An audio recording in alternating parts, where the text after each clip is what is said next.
रात को अचानक राधिका मौसी को किचन से कुछ गिरने की आवाज आई। उन्होंने बाहर निकल के देखा तो किचन में उन्हें कोई सफेद साड़ी में दिखा। वो चीख पड़ी, हे भगवान, आलतू जलाल तू आई बला को टाल तू, आलतू जलाल तू आई बला को टाल तू। राधिका मौसी को चीखते सुनकर श्रवण बाहर आता है भागते हुए। अरे माँ, क्या हुआ? क्या देख लिया?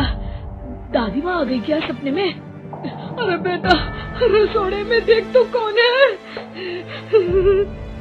श्रवण रसोड़े में झांक कर देखता है और उसे कोई नहीं दिखता अंदर।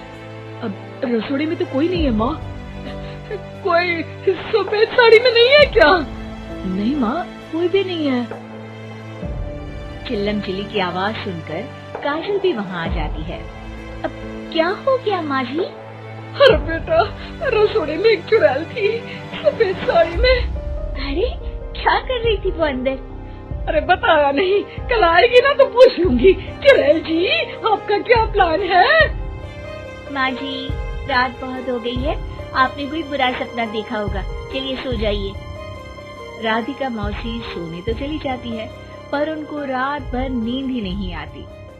वो कुछ भी उलझुल बातें सोचने लगती है।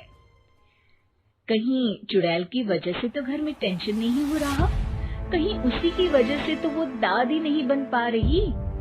सुबह जब राधिका मौसी रसोड़े में छानबीन करती है तो पाती है कि नींबू का अचार गायब है। चुड़ैल नींबू का अचार ले गई? मुझे तो ठीक नहीं लग रहा कुछ। चुड़ैल को भी पता है कि जिंदगी का असली मजा तो खट्टे में ही है। राधिका मौसी झट से श्रवण को फोन कर देती है। बेटा, मुझे समस्या समझ में आ गई है, हमें एक तांत्रिक की जरूरत है। अरे क्या बोल रही हो माँ, तांत्रिक की क्या जरूरत है? आप पूजा पाठ तो कर ही रही हो ना। आलतू जलालतू मंत्र सारे फालतू जैसे कुछ मंत्र पढ़ो, चली जाएगी अपने आप चुड़ैल। अरे नहीं बेटा, कभी चुड़ैल को कम नहीं समझते। अरे तुझे पता भी नहीं चलेगा कि कभी वो छल करके काजल की जगह घर की बहू खुद बन जाएगी। क्या माँ, कुछ भी बोल रही हो? कहाँ काजल और कहाँ चुड़ैल? वैसे एक बात बताओ, काजल को अगर गाने के लिए बोल देना तो चुड़ैल काजल की आवाज सुनकर घर तो क्या, धरती लोग छोड़कर चली जाएगी। तुम ना पढ़े लिखे बच्चे हर चीज को मजाक समझते हो। तुम रहने दो, मैं खुद ही तांत्रिक को बुला लेती हूँ। अच्छा सुन, शाम को इमली लेके आना। क्या है कि चटनी खाए बहुत दिन हो गए है ना? नहीं माँ, इमली तांत्रिक से ही मंगवा लो ना, आटा वगैरह भी उसी से पिसवा लेना।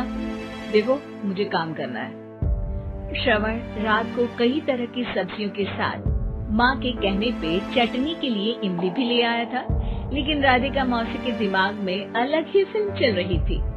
उन्हें अब सिर्फ शक ही नहीं यकीन होने लगा था कि शायद चुड़ैल ने श्रवण पर अपना जाल बिछा दिया था, जिस वजह से श्रवण उनकी बात ही नहीं मान रहा था।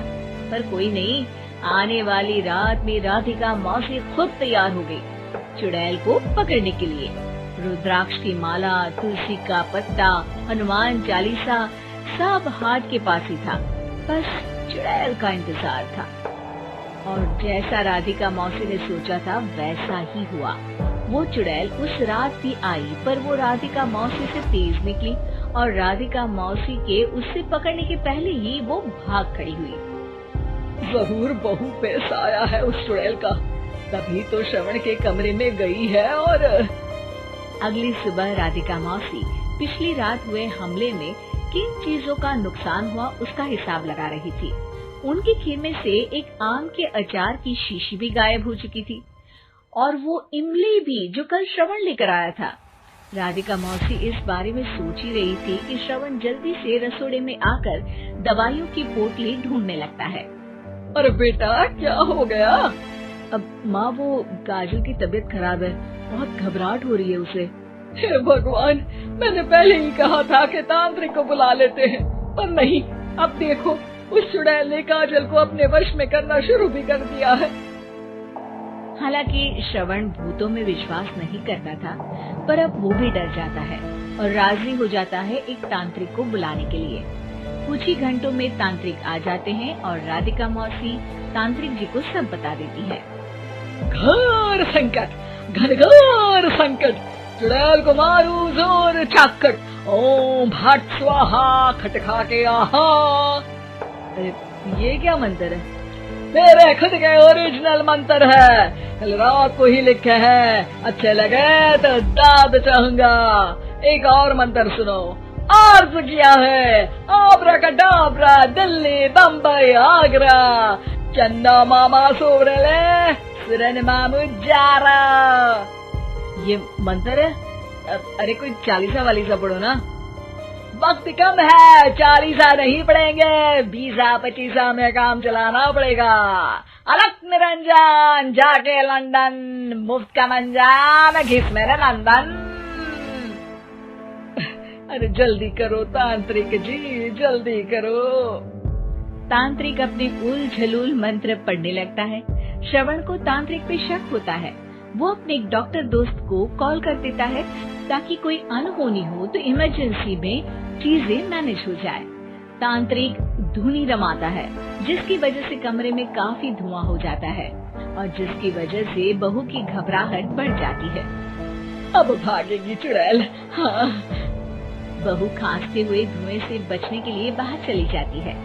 अरे भाग रही है, भाग रही है। पीछे पीछे श्रवण भी जाता है। बहू एक सोफे पर बैठ जाती है।